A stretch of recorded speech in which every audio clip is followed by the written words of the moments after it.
conceder misericórdia.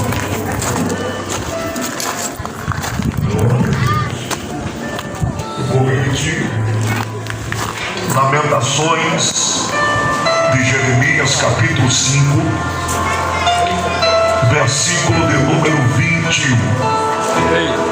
Na versão da minha Bíblia está escrito assim: restaura-nos, ó Senhor, a Ti, para que retornemos. Renova os nossos dias como dantes. Eu vou repetir. Restaura-nos, ó Senhor, a Ti. Em outras versões diz: converte-nos, ó Senhor, a Ti, e nos converteremos. Renova os nossos dias como dantes. Amém. Podeis tomar assento.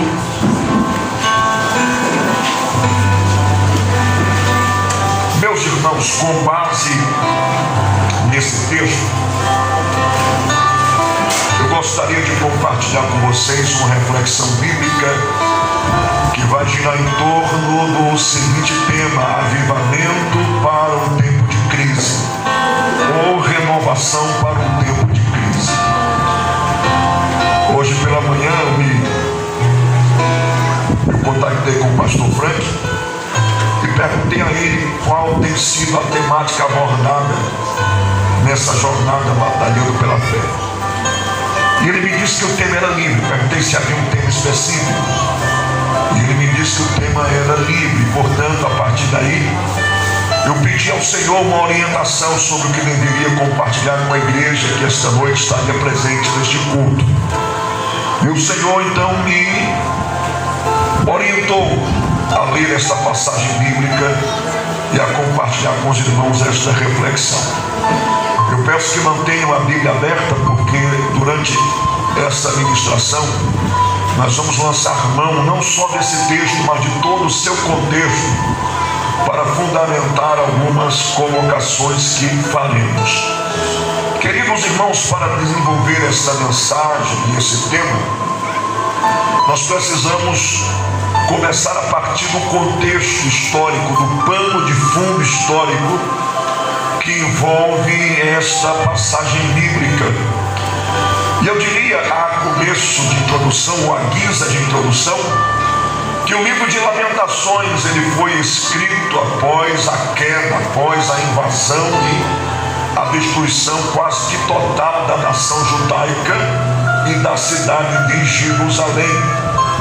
Jeremias foi contemporâneo, Jeremias participou desse momento, Jeremias esteve presente neste momento. E o que aconteceu com a nação judaica e com Jerusalém nada mais foi do que consequência da sua desobediência, da sua rebeldia e do seu distanciamento de Deus. Jeremias é levantado pelo Senhor nesse contexto de apostasia, nesse contexto de rebeldia, nesse contexto de idolatria. E quando Deus o levanta com um propósito, dentre outras coisas, a de pregar, a de exortar e consequentemente trazer o povo de volta à presença de Deus. As mensagens de Jeremias estavam recheadas de exortações, estavam recheadas de mensagens incisivas, contundentes, que apontavam para a necessidade do arrependimento, da reconciliação, da renovação de aliança, da renovação de pacto. Jeremias passa cerca de 40 anos pregando, cerca de 40 anos ministrando a essa nação rebelde. Mas infelizmente, apesar desse tempo prolongado em que Jeremias ministra, não houve uma vida sequer, não houve uma única alma sequer que se convencesse dos seus erros, que se convencesse dos seus pecados e que consequentemente se reconciliasse com Deus. Muito pelo contrário, havia uma rebeldia que se acentuava cada dia e cada vez mais. Havia um distanciamento que crescia cada vez mais. E Jeremias, por sua vez, por conta do conteúdo das mensagens que ele pregava, ele foi tremendamente hostilizado, maltratado, vituperado, rejeitado pelos seus compatriotas. Até que chegou o tempo em que Deus resolveu cumprir o que havia prometido. Deus levanta a nação babilônica, Deus levanta o exército babilônico, pois dentre as muitas coisas que Jeremias pregava, uma delas apontava para a vinda de um cativeiro. Caso o povo não se voltasse para Deus, Deus traria um pesado juízo sobre a nação judaica. E esse juízo seria em forma de cativeiro. E esse cativeiro seria então proporcionado, promovido pela nação babilônica e pelo seu exército. E infelizmente chegou o dia. Deus levanta a Babilônia, porque quem levantou a Babilônia para executar esse juízo foi o próprio Deus. Foi o próprio Deus quem usou a Babilônia como a vara do seu furor para executar, para punir a nação judaica. E quando o exército babilônico invade Jerusalém, ele vai derrubar os muros da cidade, ele vai arrancar as portas, ele vai queimar as portas, ele vai destruir casas, vai queimar casas. O exército da Babilônia, quando invade Jerusalém, ele vai matar centenas ou milhares de pessoas. Algumas são deixadas para trás, outras são levadas para o cativeiro. Quando o exército da Babilônia invade Jerusalém, dava-se início um cativeiro que duraria cerca de 70 anos. Foram tempos sombrios, foram tempos de sofrimento, foi um tempo de agonia em que o povo sofreu na mão dos seus inimigos, mas tudo isso por conta, repito, da sua rebeldia. E é nesse cenário que Jeremias escreve o livro de Lamentações.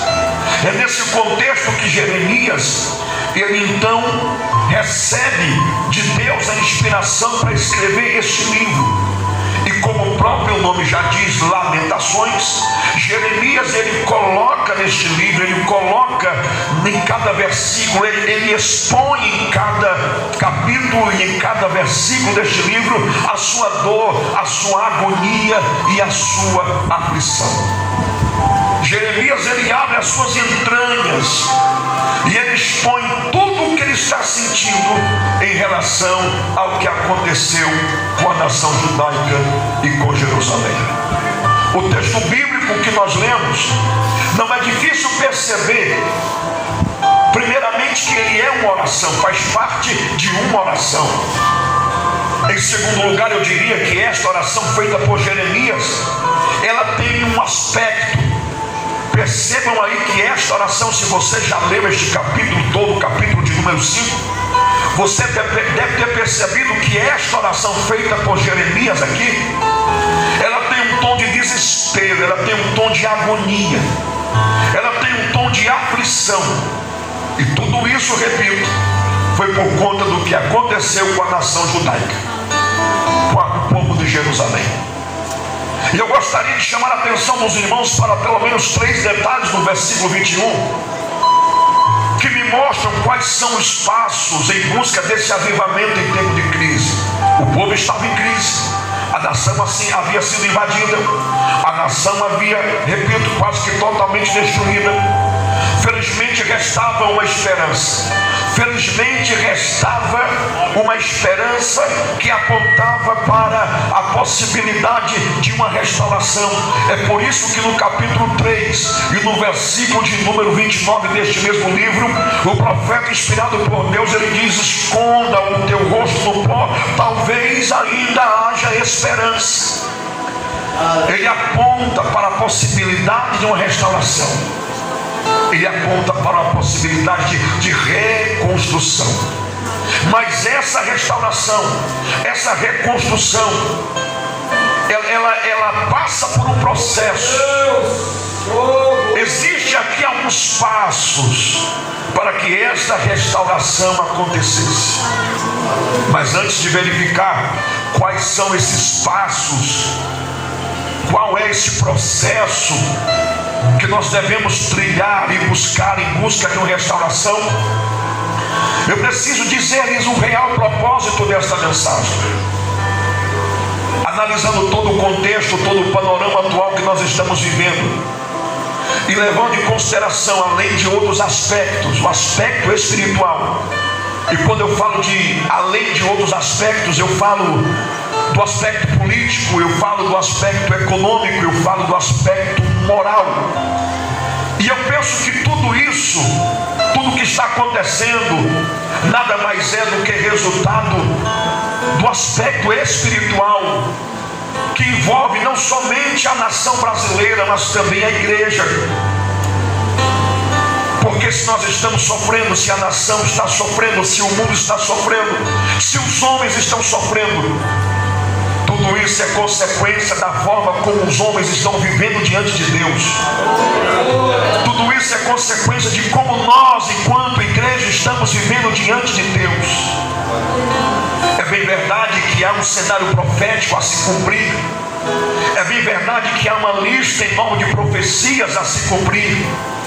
No entanto, eu penso que a nossa situação enquanto igreja, a nossa situação espiritual, poderia ser bem melhor do que a que nós estamos vivendo hoje, se nós atentássemos mais, se nós nos dedicássemos mais, se nós devotássemos mais tempo para Deus. E o que eu percebo é que toda essa deficiência está nos levando a uma verdadeira bancarrota espiritual. Eu louvo a Deus pela iniciativa do pastor, pela igreja ter tomado, ou melhor dizendo, pela iniciativa de realizar essa jornada batalhando pela fé. Porque de fato nós estamos precisando mais do que nunca lutar para manter acesa a chama dessa fé que um dia foi acesa em nosso coração. Porque, irmão, se a gente não batalhar por essa fé, nós não vamos muito longe. Eu disse ainda há pouco e vou repetir: se nós continuarmos do jeito que estamos, nós vamos acabar numa verdadeira bancarrota espiritual. E eu digo isso baseado no que já vivenciamos ao longo da jornada de fé. Eu sei que o pastor Frank, assim como alguns irmãos aqui, talvez saibam disso melhor do que eu. O pastor citou aqui um episódio em que eu preguei há cerca de 20 anos atrás. Ou seja, já temos uma certa caminhada na fé. E baseado nesta caminhada de fé, que já é mais de 30 anos na verdade, eu lhes digo que infelizmente o que nós estamos vivendo hoje talvez seja apenas uma lembrança do que foi no passado. O que eu estou tentando dizer é que houve uma época em que a igreja era bem mais espiritual, em que a igreja era bem mais sensível, em que a igreja era bem mais dedicada, em que a igreja era bem mais devotada, em que a igreja tinha mais fome e mais sede pelas coisas de Deus. Haviam manifestações poderosas com mais frequência, haviam curas com mais frequência, havia um batismo com mais frequência, enfim, havia toda uma manifestação de Deus com mais frequência e de forma intensa. Mas o que se percebe é que com o passar do tempo isso foi e continua arrefecendo, diminuindo. E nós precisamos, irmãos, nós que ainda pela misericórdia de Deus estamos de pé, continuar batalhando para que esta vida que ainda nos resta não sucumba, não se acabe e não morra definitivamente. Nós precisamos continuar lutando e batalhando por esta fé, para que nós não sejamos incluídos no enorme e crescente grupo de cristãos que a cada dia que passa são acometidos por uma letargia espiritual. Precisamos batalhar pela fé para que não sejamos incluídos nessa safra de cristãos anêmicos, para que não sejamos inseridos nesse grupo de cristãos apáticos, para que não sejamos inseridos nesse grupo de cristãos cada vez mais desprovidos de graça, cada vez mais desprovidos de unção, cada vez mais desprovidos de poder. Irmãos, o que eu estou lhes dizendo nessa noite é algo muito sério. Considerem-se privilegiados, não porque eu estou pregando para vocês, mas por Deus está dando a nós a oportunidade de ouvir esta palavra hoje. Considere-se no grupo dos remanescentes, aqueles que ainda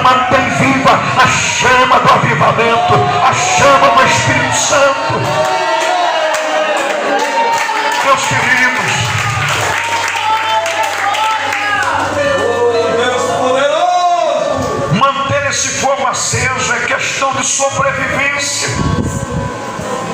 levando em consideração os aspectos que eu citei ainda há pouco, moral, político e espiritual.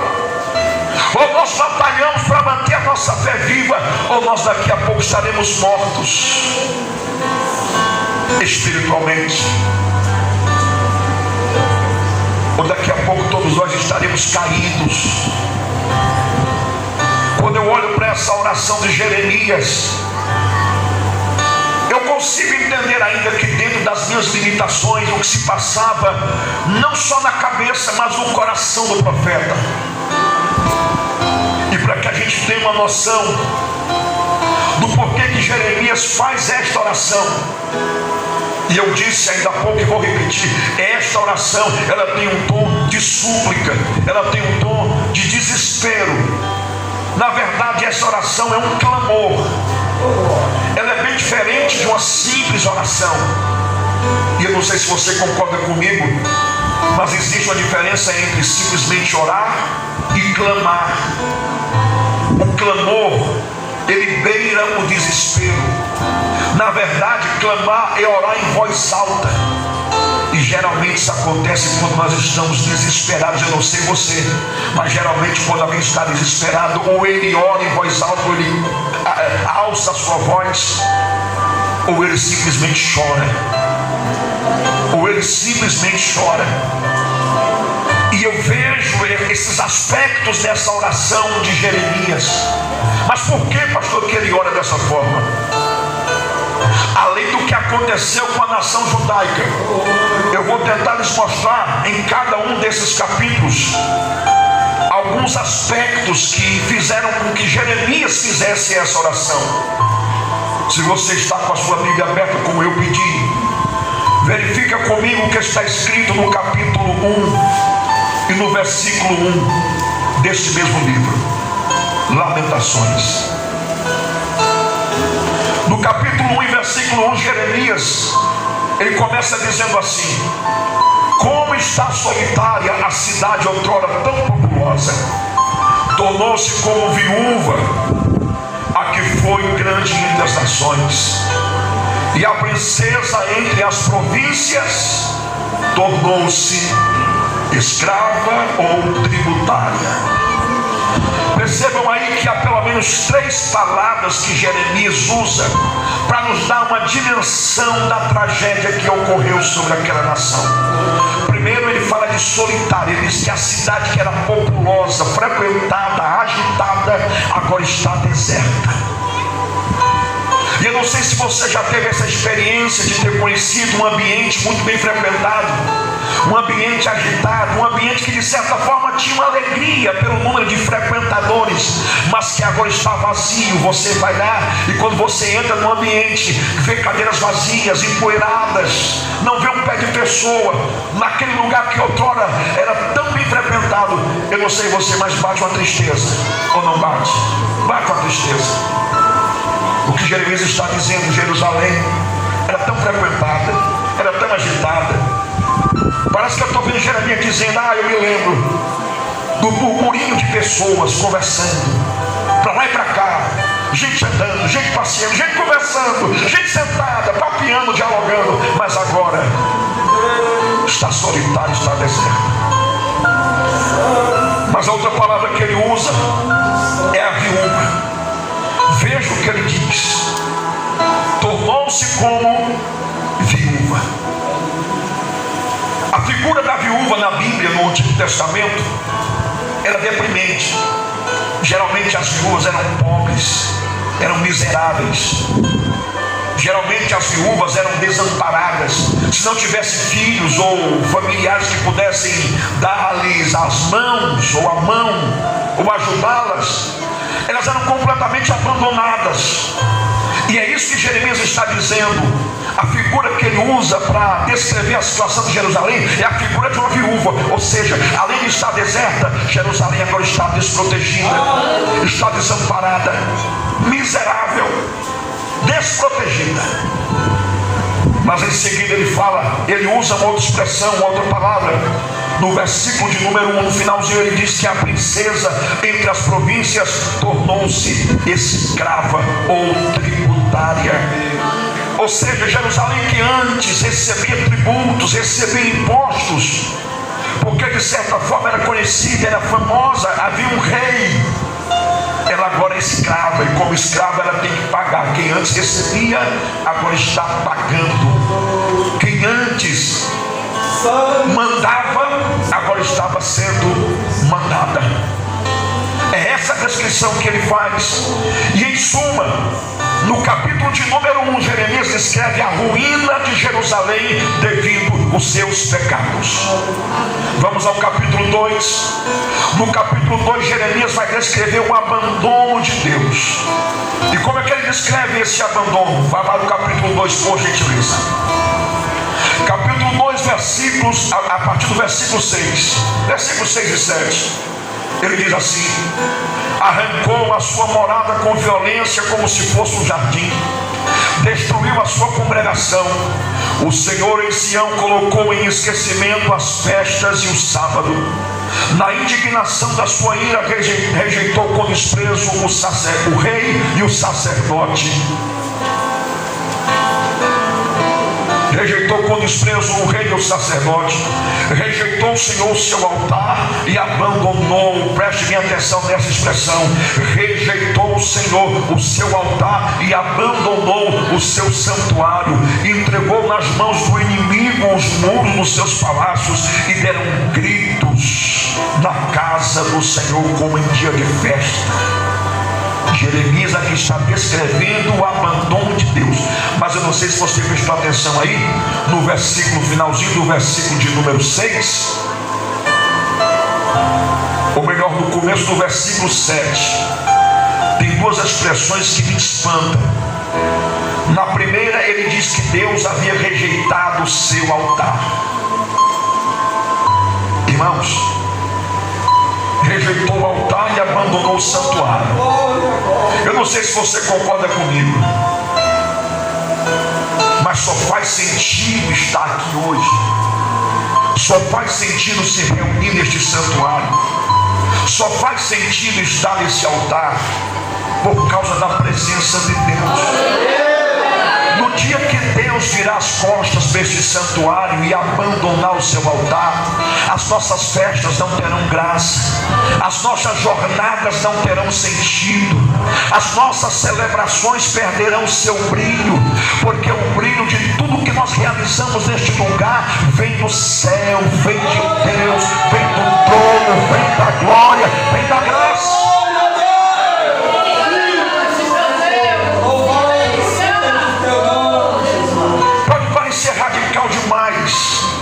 Dizer que Deus abandonou, rejeitou o seu altar e abandonou o santuário. Agora pense comigo, por que Deus chegou a esse ponto de rejeitar o altar e abandonar o santuário? Me permitam tentar explicar isso aqui a partir de uma analogia bem simples. Imagine você sendo rejeitado em um lugar. Imagine você sendo hostilizado em um lugar. Você ficaria? Talvez você até por um certo tempo insistiria. Talvez você até por um certo tempo você iria lutar para continuar, quem sabe até na esperança de mudar a situação e permanecer no ambiente. Eu disse na introdução que Jeremias passou quantos anos pregando? 40 anos. 40 anos não são 40 dias.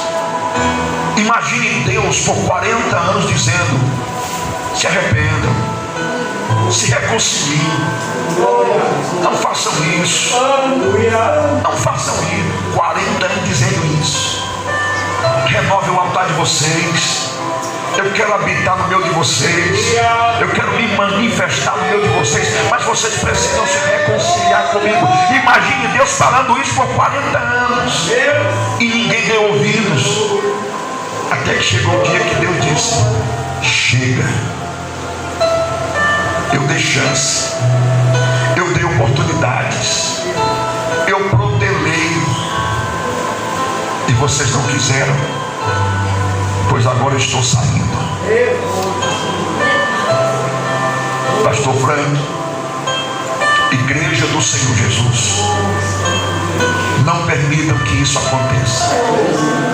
Lutem, batalhem para manter a presença de Deus viva neste ambiente. Porque o que dá sentido, o que dá graça a este lugar é a manifestação da presença de Deus. No dia que Deus sair daqui, se um dia Deus saísse daqui, não adiantaria você sair de casa e vir para cá. Para quem? Porque ouvir quem, sentir quem? Se quem se manifesta é Deus, se quem dá graça é Deus, se quem abençoa é Deus, se quem cura é Deus, se quem fortalece é Deus. Só tem graça está aqui. E aqui me permita usar uma redundância: só tem graça está aqui porque a graça de Deus está aqui.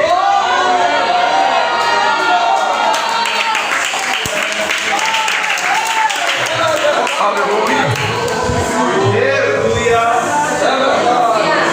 E eu estou dizendo por que Jeremias orou dessa forma que orou no capítulo 5. Primeiro, porque ele viu a ruína de Jerusalém. Segundo, porque ele viu que Deus abandonou seu santuário. Em terceiro lugar, por que Jeremias ora dessa forma? Porque ele está aflito. E a sua aflição pessoal, eu queria aqui acrescentar um detalhe. Capítulo 1, capítulo 2, capítulo 4, capítulo 5, o lamento de Jeremias é em torno do que aconteceu com a nação, certo? Mas no capítulo 3, o seu lamento é bem pessoal. É bem pessoal, quer ver?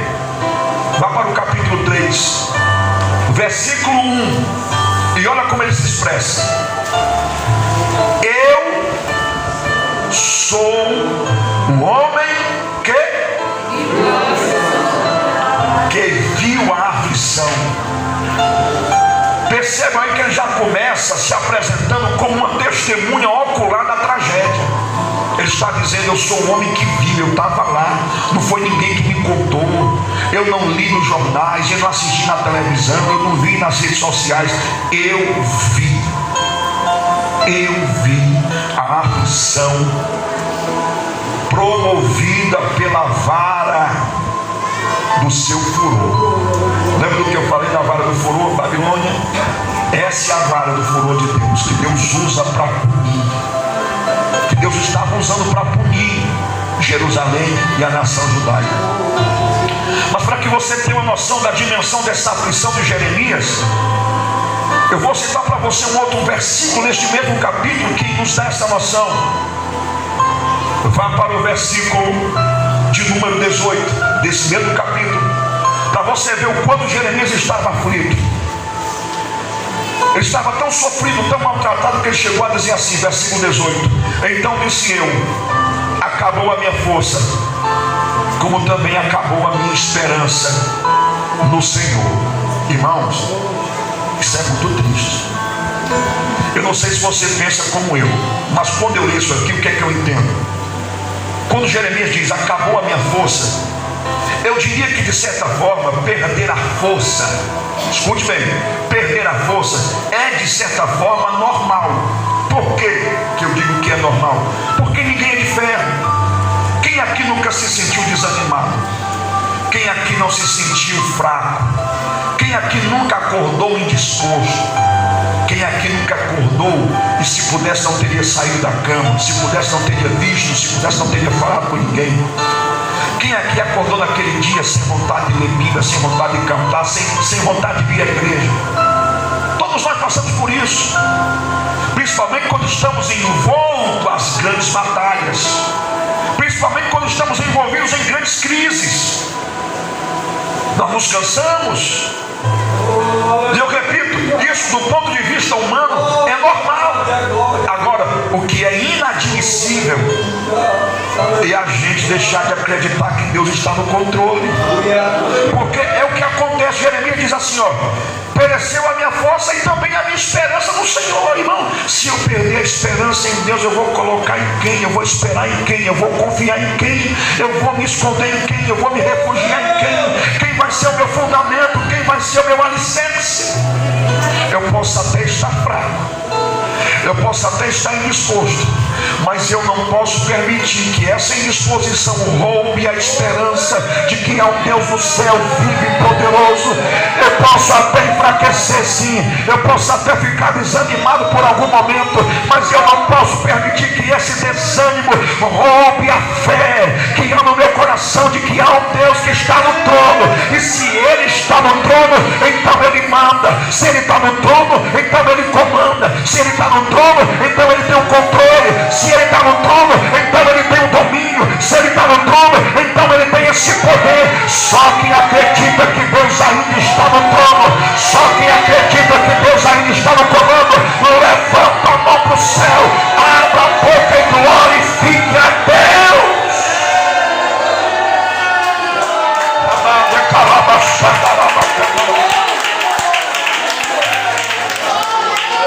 Aleluia. Por que Jeremias ora dessa forma? Primeiro, por causa da ruína de Jerusalém. Segundo, por causa do abandono de Deus. Terceiro, ele ora porque ele está extremamente aflito. Em quarto lugar, por que ele ora? Porque ele vai fazer uma espécie de retrospectiva. Ele vai relembrar um passado de glória. E para a gente entender isso, nós vamos ao capítulo 4.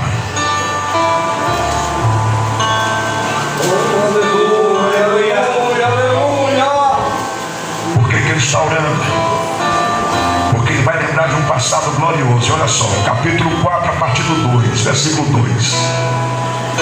Os preciosos filhos de Sião, comparáveis ao puro ouro, como são agora reputados por objetos de barro? São obras das mãos de oleiro. Até os chacais abaixam o peito e dão de mamar aos seus filhos, mas a filha do meu povo tornou-se cruel como os avestruzes do deserto. A língua do que mama fica pegada pela sede ao céu da boca. Os meninos pedem pão, mas ninguém lhes dá nada. Os que comiam iguarias delicadas desfalecem nas ruas, e os que se criaram entre a escarlata abraçam os monturos. Versículo 7. Os seus príncipes eram mais alvos do que a neve, eram mais brancos do que o leite, eram mais ruivos de corpo do que o coral. A sua aparência era como a safira. Mas agora escureceu-se o seu parecer mais do que a fuligem ou a tirna. Não são mais conhecidos nas ruas. A sua pele lhes pegou aos ossos, secou-se e tornou-se como um pedaço de pau. Não é difícil ver aqui que Jeremias está, repito, fazendo uma retrospectiva. E nessa retrospectiva ele lembra de um passado de glória, ele lembra de um passado de fartura, ele lembra de um passado de honra, ele lembra de um passado de respeito, ele lembra de um passado próspero. E aí ele diz no versículo 8, mas agora. Esse mais agora para mim divide a história entre um passado de prosperidade e um presente de escassez. Mas agora acabou. Se Jeremias vivesse hoje e fosse fazer essa mesma retrospectiva, ele diria: mas agora, infelizmente, o que eu lembro são daqueles cultos poderosos, marcados por manifestações poderosas, marcados por curas, mas que hoje não passa de uma vaga lembrança. São apenas lembranças do que foi esse tempo em que a igreja se reunia e era mais fervorosa, em que os crentes tinham prazer em estar nas orações, em que os crentes não perdiam cultos de doutrina, em que os crentes não perdiam escola bíblica, em que os crentes tinham prazer em sair às ruas de folheto na mão e caixa de som nas costas, dominava as praças, as ruas, as casas, as calçadas para evangelizar. Mas agora, isso é só uma lembrança.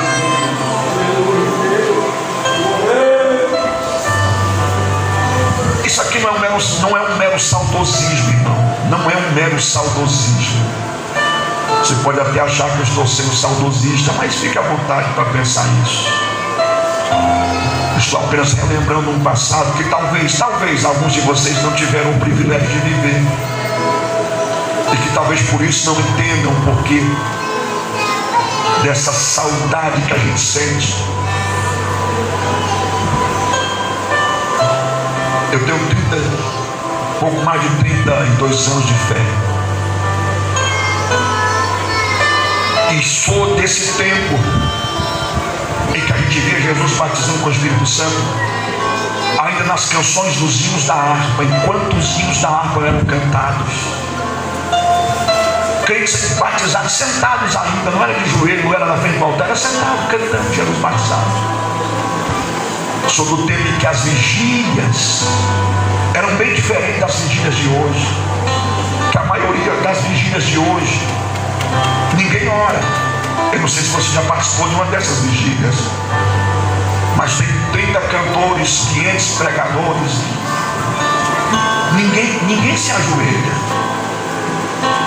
É corinho a noite toda. Aí tem a mensagem, porque o que salva às vezes é a mensagem. Mas ninguém se ajoelha, porque eu aprendi, eu não sei se os irmãos concordam, mas eu aprendi que vigília é de joelho, é oração. Começava ali meia-noite, cantava-se 3 hinos, lia-se uma palavra, dava-se uma reflexão, e aí toma o joelho. E era 30, 40 minutos de joelhos, depois se levantava, e aí alguém contava uma visão, contava uma revelação, e dava um testemunho, e tome Bíblia de novo, e depois mais 40 minutos de joelho, e assim a gente ia até 5 horas da manhã, e quando o negócio pegava, a gente ia 6, 7 horas da manhã, cansei de sair das vigílias, já o sol alto, falando línguas estranhas pelo meio da rua. Eu não sei você que viveu esse tempo, mas eu sinto saudade. Eu sinto falta disso. E é isso que Jeremias faz aqui. Ele relembra esse passado. Ele relembra esse passado. E aí quando chega no capítulo 5, ele faz essa oração. Ele faz essa oração. E dentre outras coisas, nessa oração, tem um detalhe que me chama a atenção. É que no versículo 16, me parece que Jeremias aponta uma das causas dessa crise. Se o meu tempo fosse maior, eu iria discorrer um pouco sobre os culpados que Jeremias aponta por essa crise que se abateu sobre Judá e Jerusalém.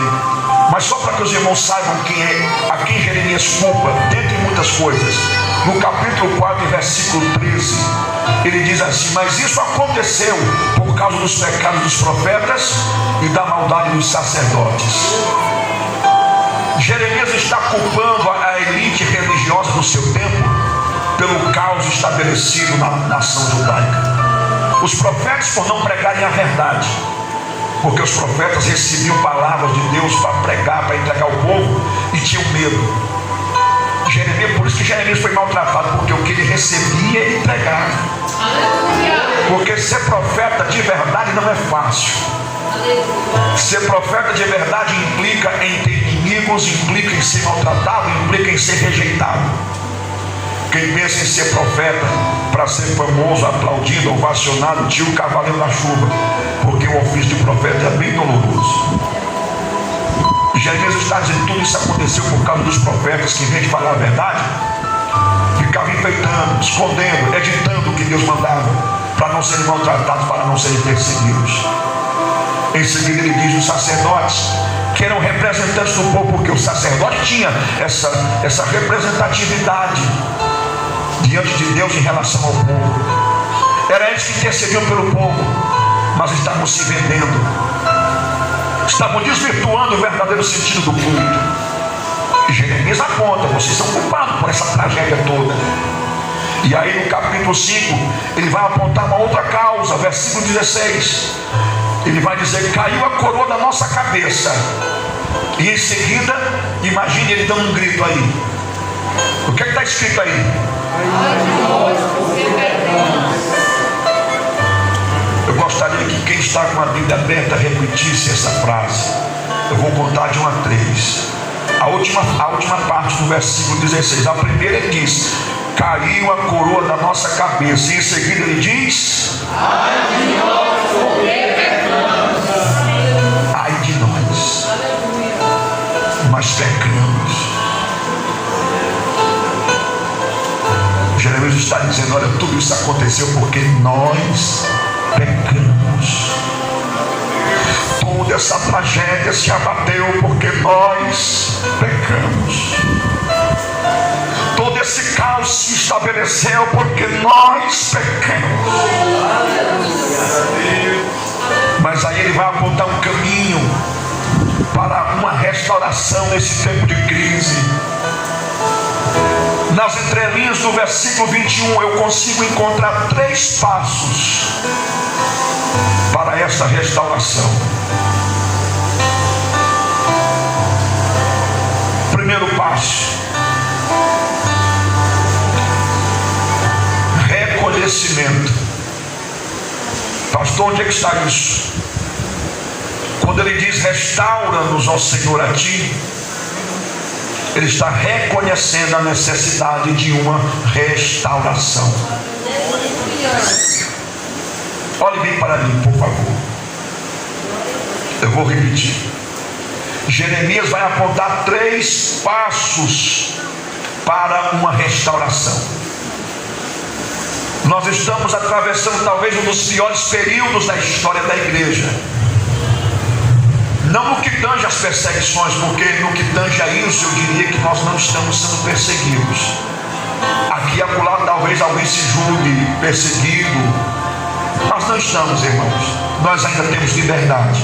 Apesar de tudo, nós ainda temos liberdade para pregar, para cultuar, para expressar a nossa fé, tá?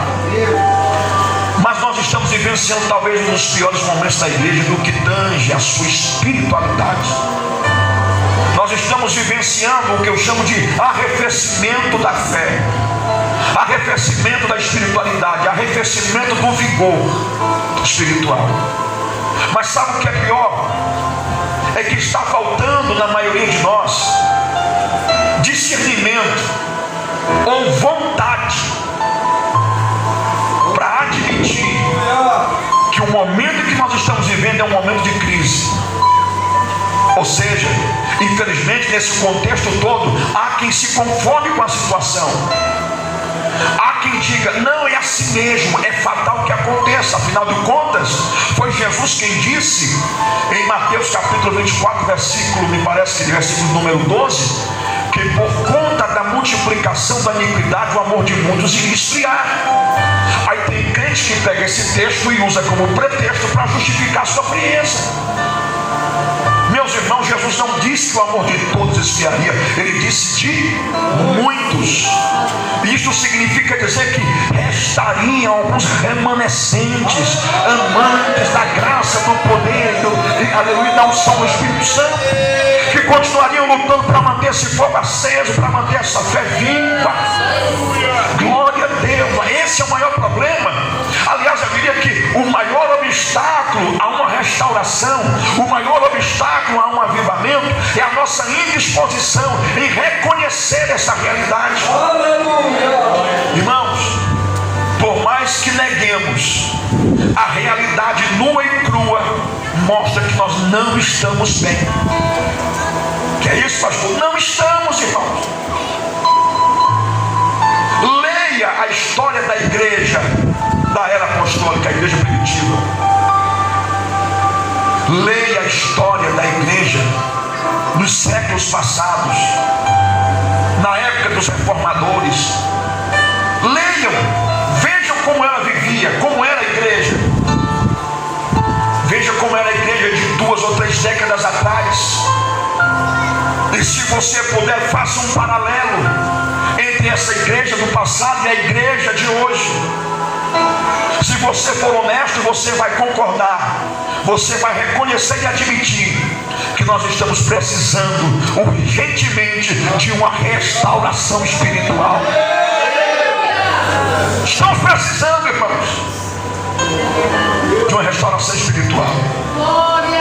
Mas o problema, como eu disse, é a nossa disposição de reconhecer isso. Porque o primeiro passo para essa restauração a restauração que nós precisamos só vai acontecer quando a gente reconhecer que estamos precisando passar por um tempo de avivamento, por um tempo de restauração. Enquanto a gente tiver, é assim mesmo, não, tá bom do jeito que está, não, tô bem assim, vou à igreja, volto, vou e volto, vou e volto. Não é isso que Deus planejou para nós. Eu não sei se você crê, mas eu creio que Deus planejou para a igreja uma vida poderosa, uma vida frutífera, uma vida profunda. Aleluia. Reconhecimento. Em segundo lugar, para que haja esta restauração, esse reconhecimento de que estamos precisando de renovação deve fazer brotar em nós um desejo profundo por vivenciar essas manifestações poderosas de Deus. É por isso que Jeremias ele diz assim: restaura-nos, ó Deus, a ti, para que retornemos e renova os nossos dias como antes. Eu não sei se você entende como eu, mas quando eu leio Jeremias dizendo renova os nossos dias como antes, ele está falando isso baseado no que ele presenciou, no que ele vivenciou, no que ele experimentou. Como eu disse, talvez para alguns aqui Jeremias esteja dando uma de saudosista, mas não é. Porque quem um dia vivenciou o poder de Deus, quem um dia experimentou o poder de Deus, quem um dia viu manifestações poderosas de Deus, nunca vai se conformar com o que está acontecendo hoje. Jesus batizando, curando, libertando endemoniados, salvando almas, não vai se conformar com essa escassez espiritual que está avassalando a igreja atual. Eu não sei, irmão, se você concorda, mas eu estou vendo surgir um evangelho light, um evangelho aguado, cultos aguados. Nós precisamos resgatar algumas virtudes que foram deixadas para trás.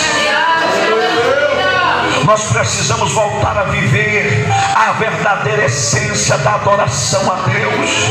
Nós não podemos nos reunir no templo apenas para cumprir uma obrigação religiosa. Nós não podemos vir a essa jornada batalhando pela fé apenas para cumprir tabela, apenas para dar satisfação ao pastor. Nós precisamos estar aqui porque isso deve ser fruto do nosso reconhecimento e do desejo que temos de servir a Deus com excelência.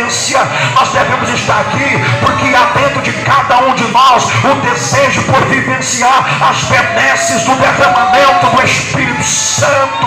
Nós devemos estar aqui porque deve haver em nós um desejo pleno, profundo, por ver o céu aberto, por ver a mão de Deus estendida, por sentir a manifestação da sua glória.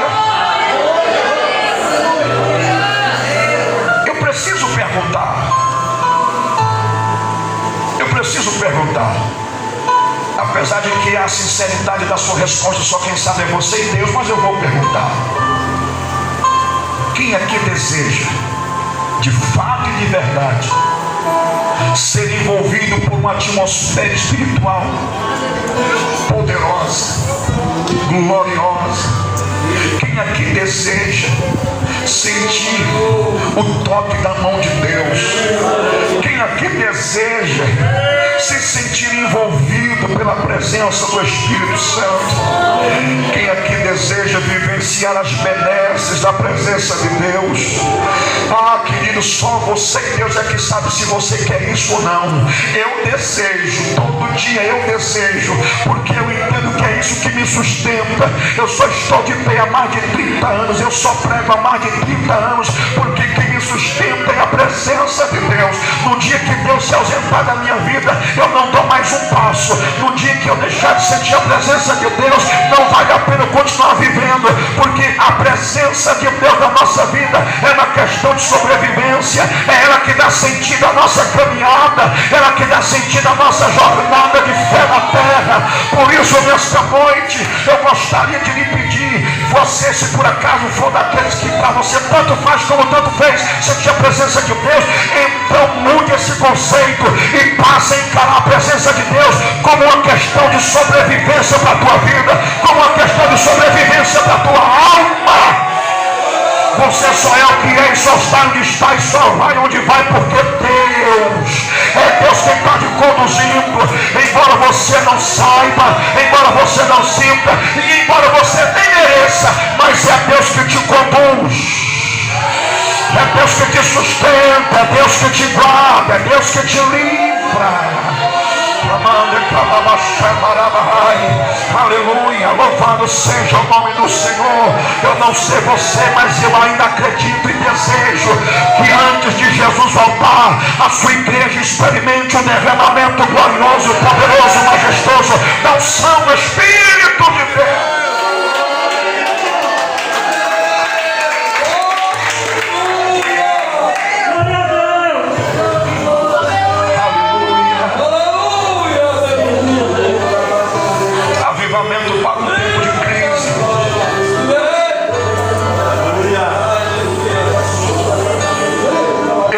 Os cristãos ao longo desses quase 2 anos de pandemia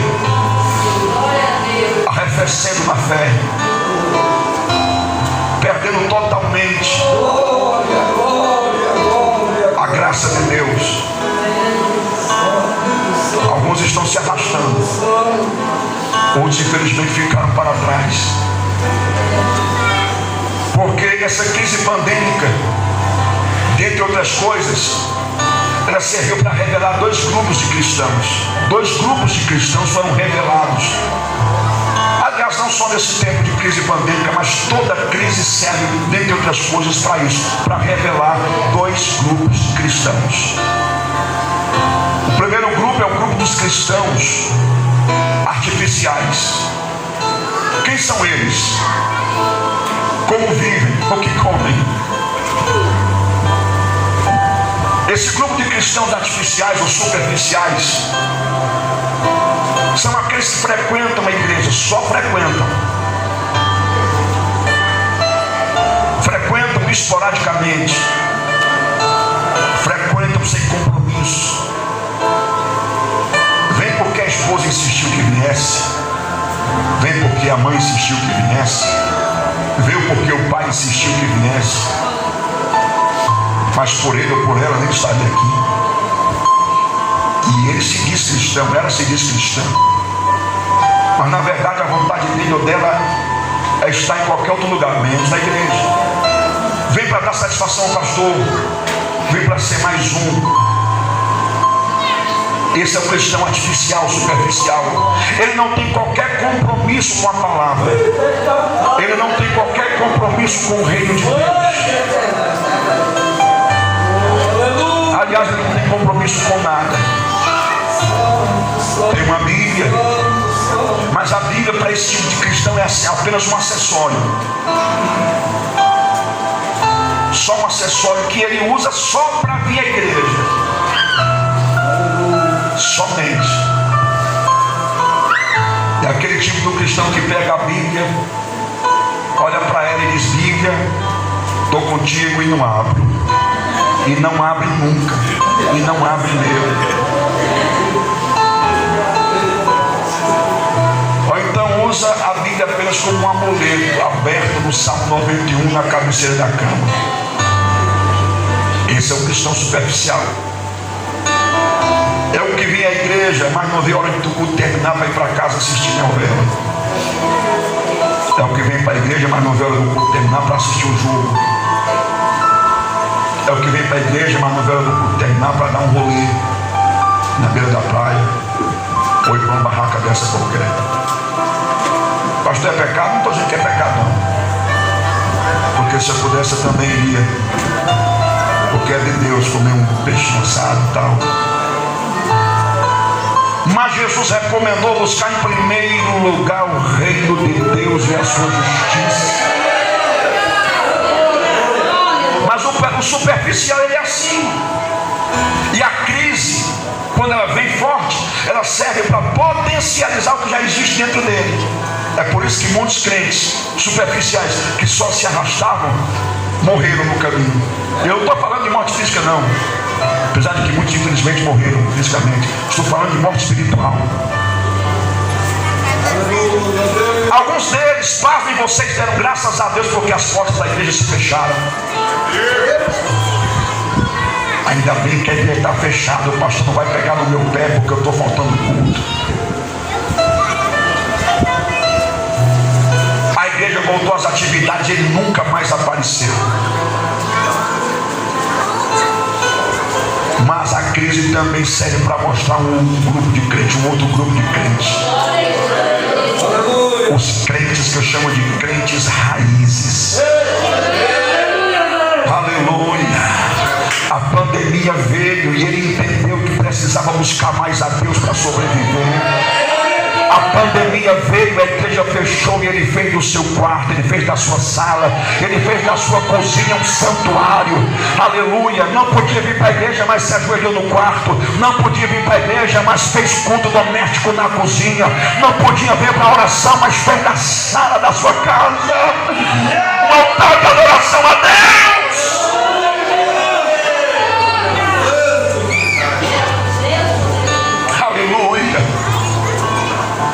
O cristão raiz, ele se fortaleceu mais, sabe por quê? Porque ele se aproximou mais de Deus. O cristão raiz chorou porque a igreja fechou e ele não podia vir. Eu não sei vocês, mas quem é que não chorou? Acredito que estou falando para alguém que chorou porque a igreja estava fechada. Imagine para mim que prego toda noite.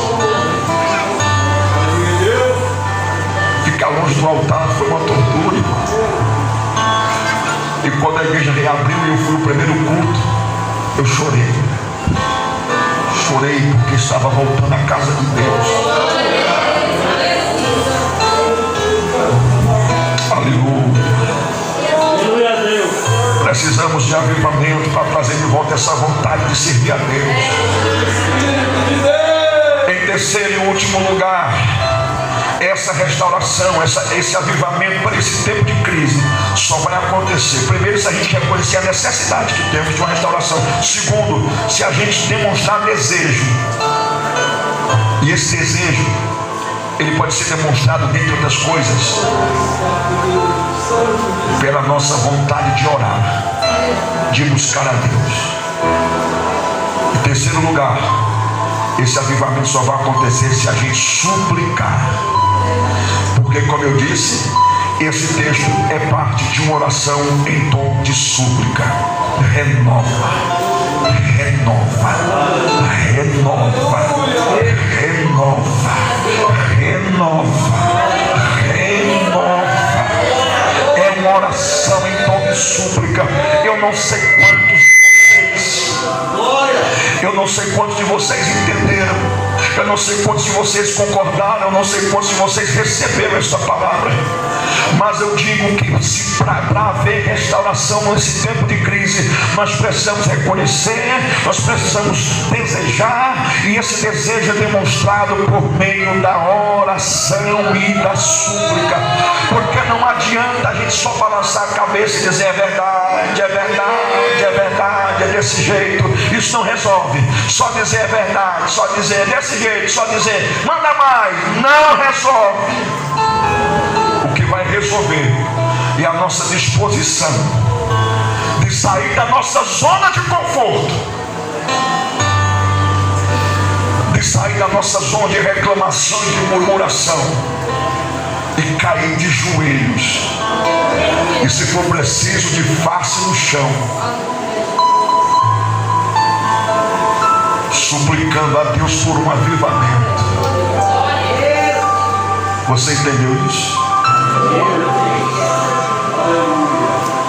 Você quer esse avivamento? Você quer continuar batalhando pela sua fé? Ou você vai abrir mão dela? Não, pastor, não estou aguentando mais não.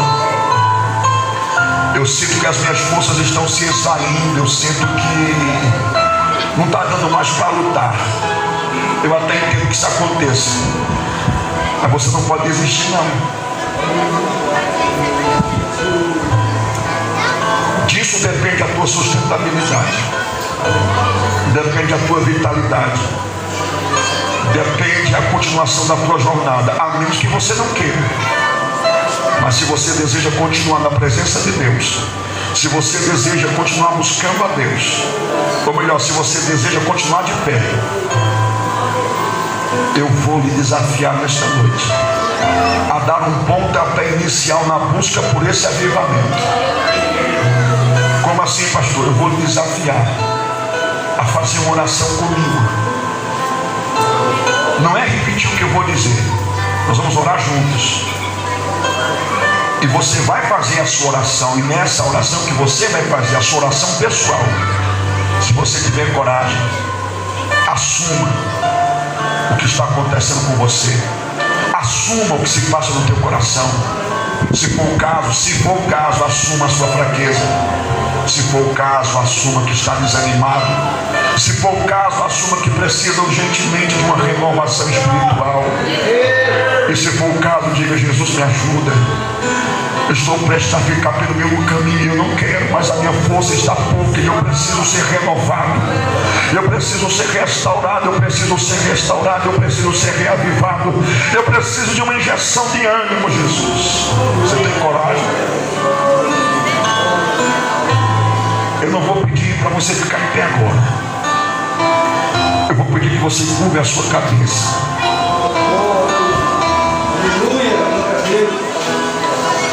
Que você estenda as suas mãos na posição de receber. Isso.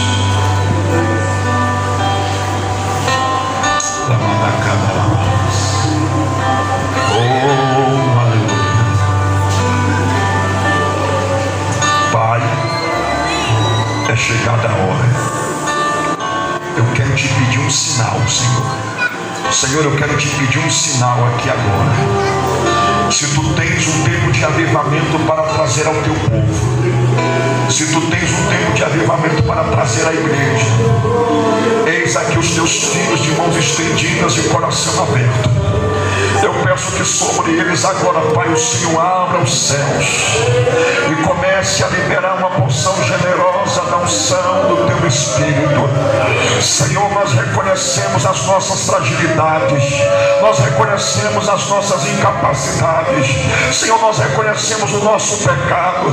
Senhor, nós reconhecemos que temos negligenciado, que nós temos relaxado, que nós temos nos distanciado e que estamos perdendo a nossa força, estamos perdendo o vigor, estamos perdendo a nossa fortaleza, estamos perdendo, meu Deus amado, a nossa vitalidade. E entendendo isso, e reconhecendo e admitindo isso, essa condição, que eu te peço agora: abre o céu, abre o céu, abre o céu, abre o céu e sobre nós derrame agora uma porção generosa da unção do teu Espírito. Senhor, se tu me permite, eu te peço, começa aqui no altar, onde estão os teus obreiros, onde estão os homens de Deus, porque o fogo começa no altar, o fogo arderá continuamente sobre o altar e não se apagará. Começa no altar, Senhor, começa no altar. E agora te peço, passa pelas senhoras, mulheres de Deus, mulheres santas, recebam agora o derramamento generoso da unção do Espírito Santo. Homens de Deus que estão na nave neste tempo, recebam agora o derramamento generoso, glorioso, majestoso da unção do Espírito Santo. Eu vou lhes dar 30 segundos, no máximo de 1 minuto, para vocês orarem. Façam agora a oração de vocês, clamem por avivamento, peçam por renovação. O céu já está aberto. Ramande calabasurianda, ramacalabachandarai. Ó Deus, a igreja está orando, a igreja está orando, a igreja está orando. Você que nunca mais chorou, chore. Você que nunca mais falou em línguas, fale agora, seja renovado. Você que nunca mais sentiu a presença de Deus, sinta agora. Tire a tampa da lamparina e deixa a glória de Deus inundar. Deixa a glória de Deus inundar.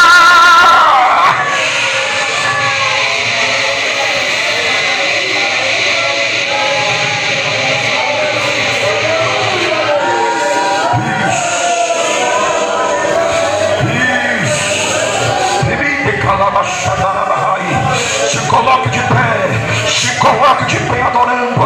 coloque de pé glorificando. Não pare de adorar, não pare de adorar, não pare de adorar. Deus vai fazer coisas lindas aqui neste encerramento dessa jornada. Deus vai fazer algo lindo nesta noite.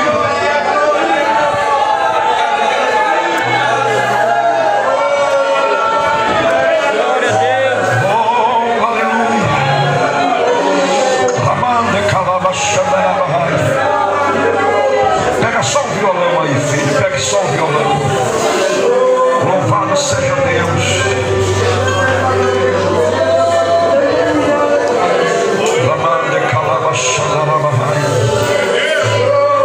Eu vou fazer um desafio para você.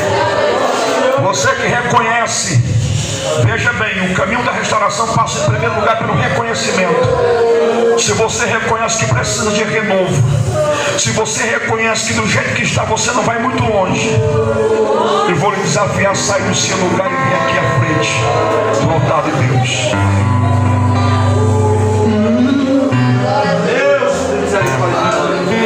Pode vir.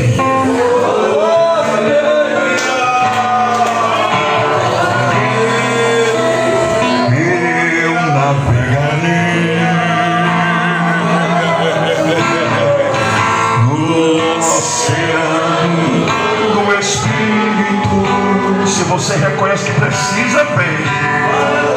Não mais me lembrarei, nunca mais me lembrarei das lutas que eu passei.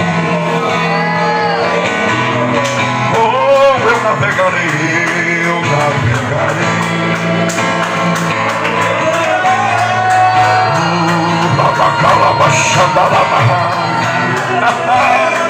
Se você reconhece que precisa de renovo, vem. Não mais me lembrarei, nunca mais. Não ofereça resistência ao Espírito Santo. Abra o seu coração. Espírito, Espírito, se você puder submergir, vem e desce como fogo.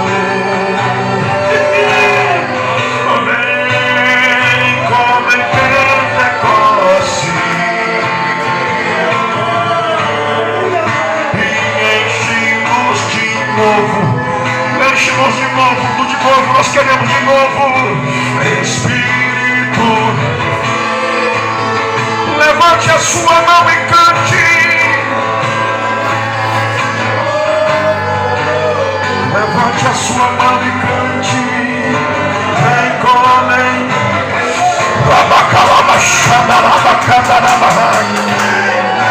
E enche-nos de. Vamos adorar. Eu adorarei.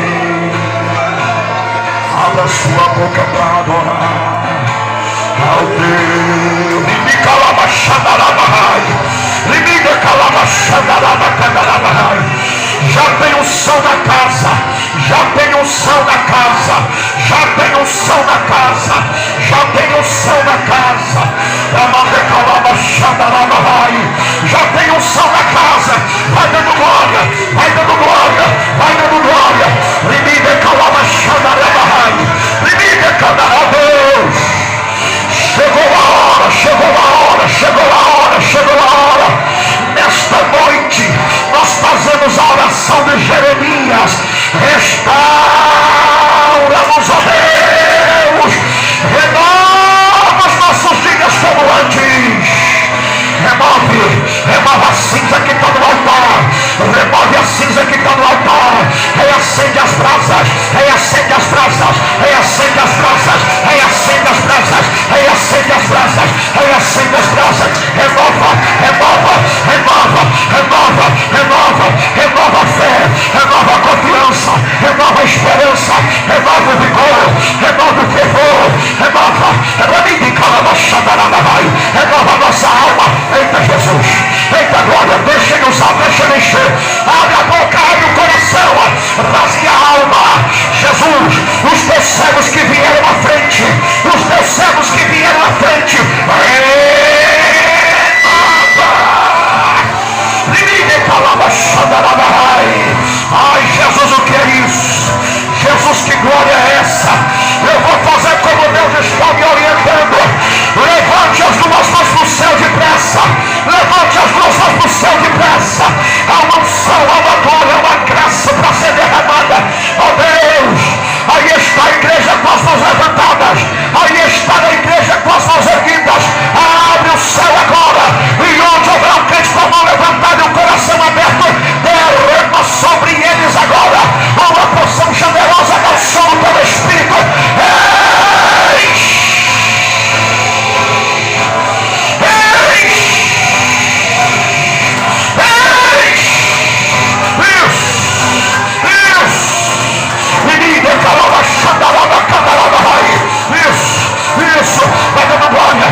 profético que representa a unidade do teu povo na terra. Eu te peço, meu Deus, que sobre esta igreja, sobre este ministério, sobre a vida do pastor Frank, sobre a vida dos obreiros, sobre a vida das senhoras, das moças, dos rapazes, das crianças, o Senhor faça chover uma chuva de prosperidade, uma chuva de crescimento, uma chuva de colheita. Manda os recursos, ó Pai, para a construção do novo tempo. Usa de quem tem, provê os recursos, ó Deus, para que o teu povo te adore em um tempo maior, em nome de Jesus. E mais do que isso, manda para esta igreja um vento poderoso de avivamento, um vento poderoso de glória. Receba agora, receba agora, receba agora um temporal de glória.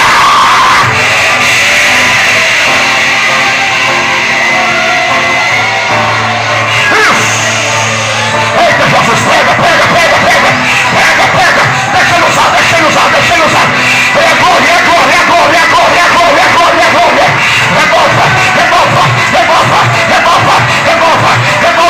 Remova. Não deixa ninguém sair daqui do jeito que entrou. Jesus. Eita, Jesus, olha lá. Olha o que Deus está fazendo. É muito sério o que Deus está fazendo. Meu Deus. Jesus amado, o peso de glória aqui dentro é muito forte. Jesus, o que é isso?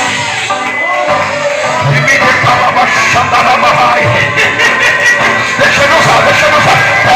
Pega mais, Jesus, pega. Não deixa ninguém sair daqui sem sentir a tua glória. Não deixa. É tempo de renovo.